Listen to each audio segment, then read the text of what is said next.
Assalamualaikum warahmatullahi wabarakatuh. Kami dari kelompok 4 mata kuliah Sistem Akuntansi kelas C akan mempresentasikan bab 13 tentang sistem akuntansi penerimaan kas. Sebelum itu, perkenalkan dulu anggota dari kelompok 4. Perkenalkan, saya Devina Salvi Dunavia dengan 3 digit NPM belakang 181. Perkenalkan, nama saya Nadia Zafira dengan nomor NPM akhir 210. Saya adalah Risa Alia dengan nomor NPM 3 digit terakhir 338. Nama saya Jaka Badra Faizin dengan NPM akhir 407. Nah, untuk perkenalannya, nama saya Muhammad Albani Fakata dengan MPM akhir 408. Deskripsi sistem penerimaan kas dari penjualan tunai. Sumber penerimaan kas terbesar suatu perusahaan dagang seperti toko buku berasal dari transaksi penjualan tunai. Berdasarkan sistem pengendalian internal yang baik, sistem penerimaan kas dari penjualan tunai mengharuskan 1. Penerimaan kas dalam bentuk tunai harus segera disetorkan ke bank seluruhnya dengan cara melakukan pihak lain selain kasir untuk melakukan internal check. Yang kedua, penerimaan kas dari penjualan tunai dilakukan melalui transaksi kartu kredit yang melibatkan bank penerbit kartu kredit dalam pencatatan transaksi penerima kas.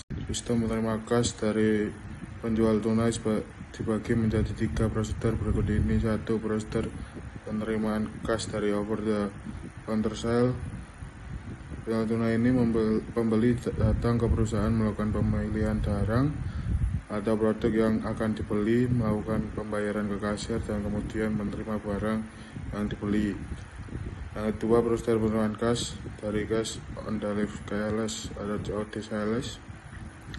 Transaksi penjualan yang melibatkan kantor pos, perusahaan angkutan umum, atau angkutan sendiri dalam penyerahan dan penerimaan kas dari hasil penjualan. Yang ketiga, prosedur penerimaan kas dari credit card sales, cara pembayaran bagi pembeli dan sarana penagihan bagi penjual yang memberikan kemudahan baik bagi pembeli maupun bagi penjual. Kartu kredit dapat digolongkan menjadi 3 kelompok. 1. Kartu kredit bank, transaksi pembelian barang dan jasa tanpa harus membayar secara tunai. Yang 2. Kartu kredit perusahaan, membeli barang hanya ke perusahaan yang menerbitkan kartu kredit tersebut. Yang ketiga, kartu kredit bepergian dan hiburan, umumnya kartu tersebut digunakan dalam bisnis restoran, hotel maupun motel. Fungsi yang terkait dalam sistem penerimaan kas dari penjualan tunai adalah 1. Fungsi penjualan, brand jawab untuk menerima order dari pembeli, mengisi faktur penjualan tunai dan menyerahkan faktur tersebut kepada pembeli untuk kepentingan pembayaran harga barang ke fungsi kas. Yang kedua, fungsi kas, bertanggung jawab atas penerimaan kas dari pembeli. Yang ketiga, fungsi gudang, bertanggung jawab untuk menentukan barang yang dipesan oleh pembeli serta menyerahkan barang tersebut ke fungsi pengirim. Yang keempat, fungsi pengiriman, bertanggung jawab untuk membungkus barang dan menyerahkan barang yang telah dibayar harga kepada pembeli. Yang kelima, fungsi akuntansi, bertanggung jawab sebagai pencatatan transaksi penjualan dan penerimaan kas dan membuat laporan penjualan. Nah, berikut informasi yang diperlukan oleh manajemen. Di sini yang dibutuhkan 7. Untuk pertama, jumlah pendapatan penjualan menurut jenis produk atau kelompok produk selama jangka waktu tertentu. Kedua, jumlah kas yang diterima dari penjualan tunai. Ketiga, jumlah harga pokok produk yang dijual selama jangka waktu tertentu. Keempat, nama dan alamat pembeli. Informasi ini diperlukan dalam penjualan produk tertentu. Namun, pada umumnya informasi nama dan alamat pembeli ini tidak diperlukan oleh manajemen dari kegiatan penjualan tunai. 5. Kuantitas produk yang dijual. Keenam, nama wiraniaga yang melakukan penjualan. Ketujuh, otorisasi pejabat yang berwenang.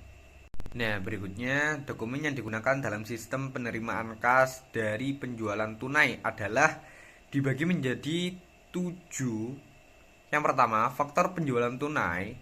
Kedua, pita registrasi kas register tape. Ketiga, credit card sales slip. Keempat, bill of lading. Kelima, faktur penjualan COD.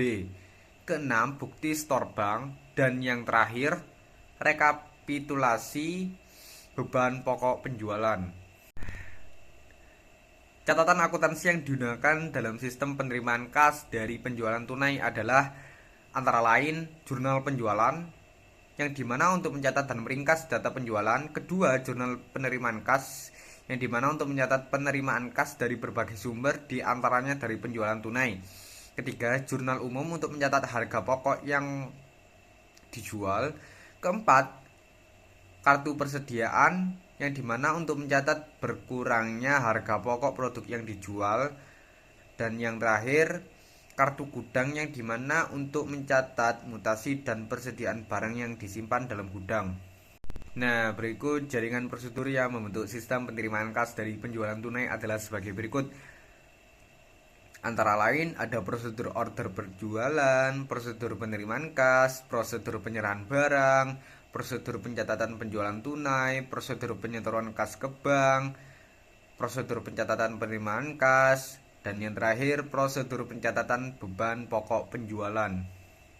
Untuk unsur pengendalian internal dalam sistem penerimaan kas dari penjualan tunai, yaitu dibagi menjadi 3: organisasi, sistem otorisasi, dan prosedur pencatatan. Dan yang terakhir, praktik yang sehat. Untuk organisasi sendiri berguna untuk penjualan terpisah dari fungsi kas. Adapun fungsi kas harus terpisah dari fungsi akuntansi. Untuk sistem otorisasi dan prosedur pencatatan, yaitu berguna untuk penerimaan order dari pembeli, diotorisasi oleh fungsi penjualan dengan menggunakan formulir faktur penjualan tunai, dan antara lain. Dan yang terakhir, praktik sehat, yang dimana faktur penjualan tunai bernomor urut tercetak dan pemakaiannya dipertanggungjawabkan oleh fungsi penjualan.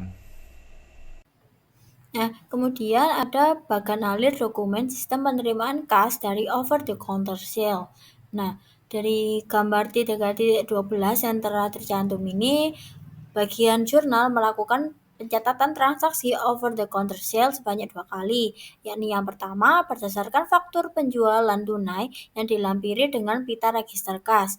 Jadi, bagian jurnal ini mencatat transaksi over the counter sale ini ke dalam jurnal penjualan dengan jurnal mendebet penjualan tunai dan juga mengkredit pendapatan penjualan.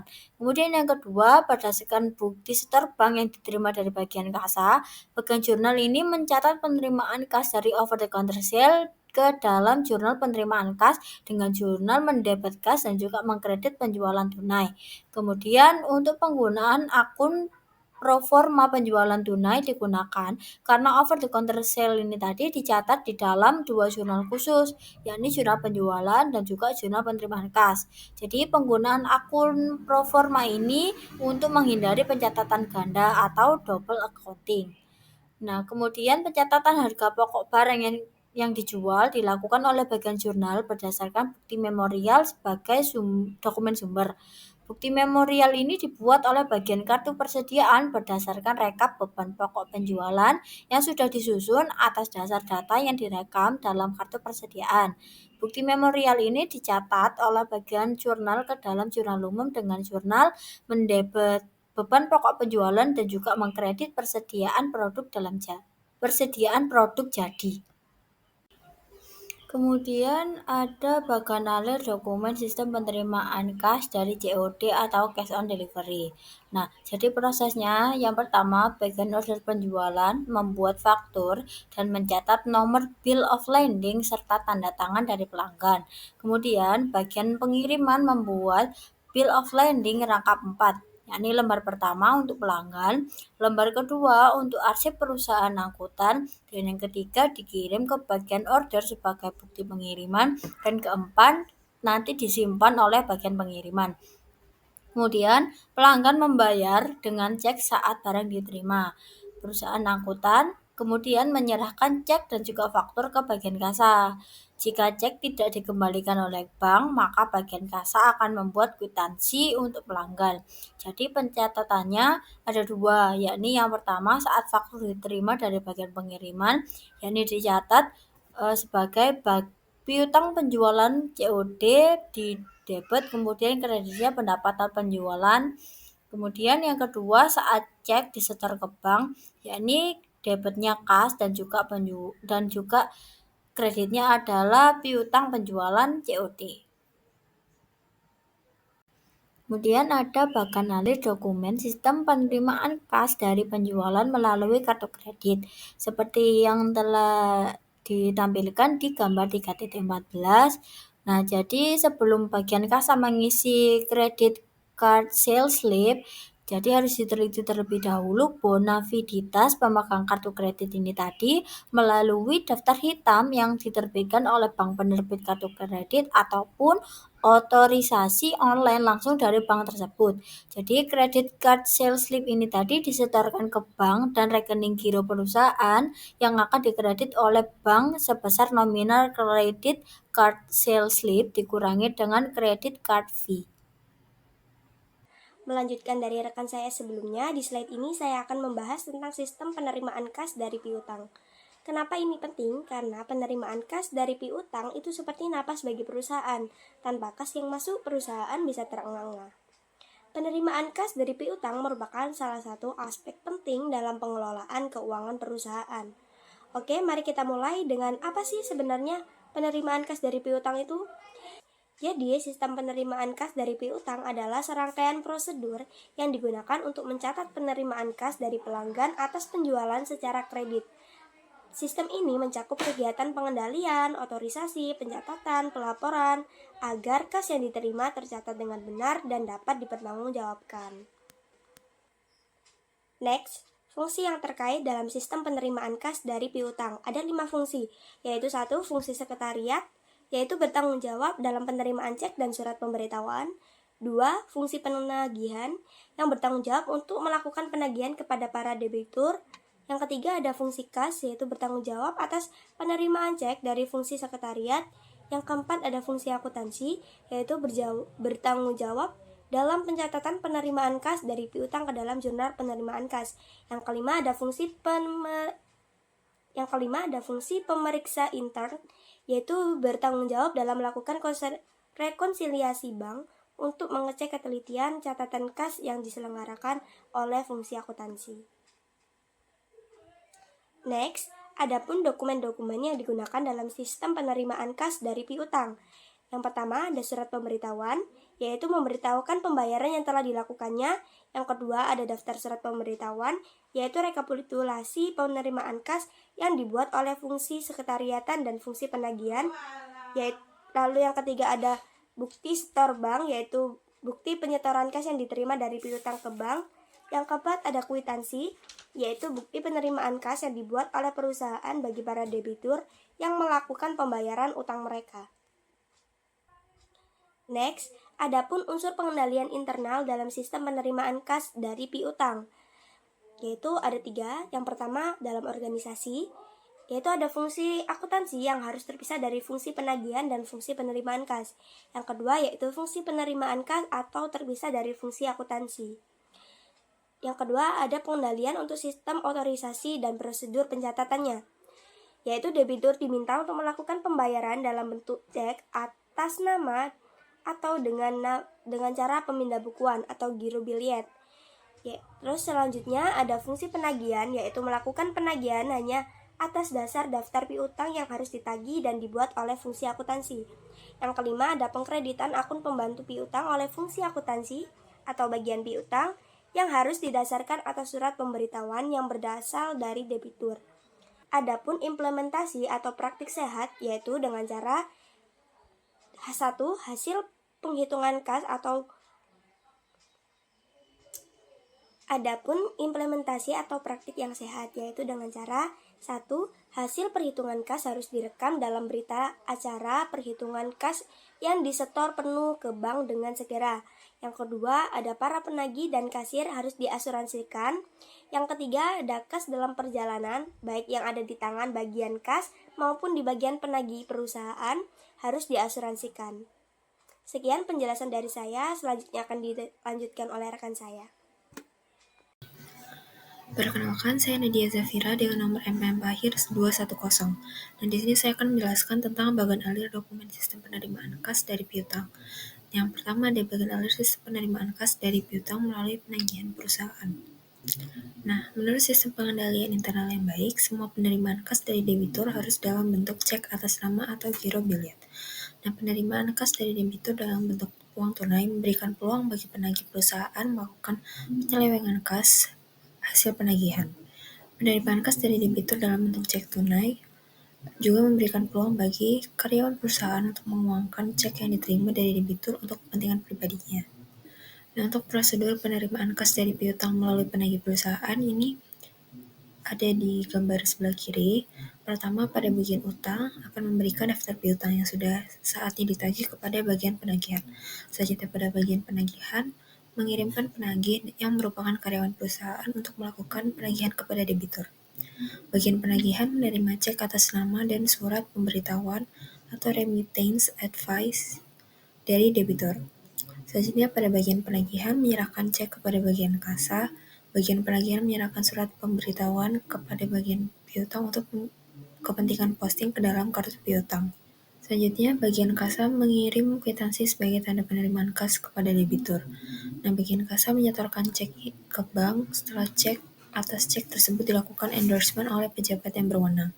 Selanjutnya, yang terakhir, bank perusahaan melakukan clearing atas cek tersebut ke bank debitur. Nah, menurut bagian ahli yang ada di sebelah kanan ini, bagian penagihan melaksanakan penagihan piutang berdasarkan daftar piutang yang ditagih yang dibuat oleh bagian piutang atas dasar kartu piutang atau arsip faktur yang belum dibayar. Nah, hasil penagihan dari debitur ini dilakukan oleh bagian penagihan melalui daftar surat pemberitahuan. Nah, daftar surat pemberitahuan dilampiri dengan surat pemberitahuan diserahkan oleh bagian penagihan kepada bagian piutang. Selanjutnya, bagian piutang membandingkan hasil penagihan yang dilaporkan dalam daftar surat pemberitahuan dengan daftar piutang yang ditagih. Dengan cara ini, kegiatan bagian penagihan dicek oleh bagian piutang. Nah, untuk bagian jurnal mencatat penerimaan kas dari piutang melalui penagih perusahaan yang dicatat sebagai kas pada piutang usaha. Nah, selanjutnya ada sistem penerimaan kas dari piutang melalui pos. Nah, prosedur sistem penerimaan kas dari piutang melalui pos ini sesuai pada gambar yang ada di sebelah kiri. Pada bagian penagihan, mengirim faktur penjualan kredit kepada debitur pada saat transaksi penjualan kredit terjadi. Selanjutnya, debitur mengirim cek atas nama yang dilampiri surat pemberitahuan melalui pos. Nah, bagian sekretariat menerima cek atas nama dan surat pemberitahuan dari debitur. Bagian sekretariat menyerahkan cek kepada bagian kasa, lalu menyerahkan surat pemberitahuan kepada bagian piutang untuk kepentingan posting ke dalam kartu piutang. Bagian kasa mengirimkan kwitansi kepada debitur sebagai tanda terima pembayaran debitur dan menyetorkan cek ke bank. Nah, setelah cek atas cek tersebut dilakukan endorsement oleh pejabat yang berwenang. Yang terakhir, bank perusahaan melakukan clearing atas cek tersebut ke bank debitur. Nah, menurut bagian ahli dokumen sistem penerimaan kas melalui pos yang ada di sebelah kanan ini, jika penerimaan kas dari piutang dilaksanakan melalui pos, maka yang bertanggung jawab untuk menerima surat beserta cek adalah bagian sekretariat. Nah, bagian ini membuat daftar surat pemberitahuan dan menyerahkan cek dilampiri dengan daftar surat pemberitahuan kepada bagian kasa dan menyerahkan daftar surat pemberitahuan yang dilampiri dengan surat pemberitahuan kepada bagian piutang. Bagian kasa melakukan endorsement atas cek dan menyetorkan cek-cek ke bank. Bagian piutang mencatat pengurangan piutang ke dalam kartu piutang berdasarkan surat pemberitahuan dari debitur. Selanjutnya, bagian jurnal mencatat penerimaan kas dari piutang di dalam jurnal penerimaan kas berdasarkan bukti setor bank. Nah, yang selanjutnya ada bagian alir sistem penerimaan kas dari piutang melalui logbook collection plan. Nah, dalam sistem penerimaan kas ini, perusahaan membuka post office box atau PO box di kota yang jumlah debiturnya banyak. Perusahaan membuka rekening giro di bank yang terletak di kota yang sama dengan PO box tersebut. Lalu bank diberi wewenang untuk membuka PO box perusahaan. Nah, para debitur diminta untuk melakukan pembayaran utang mereka dengan cara mengirimkan cek ke PO Box perusahaan yang terletak di kota terdekat.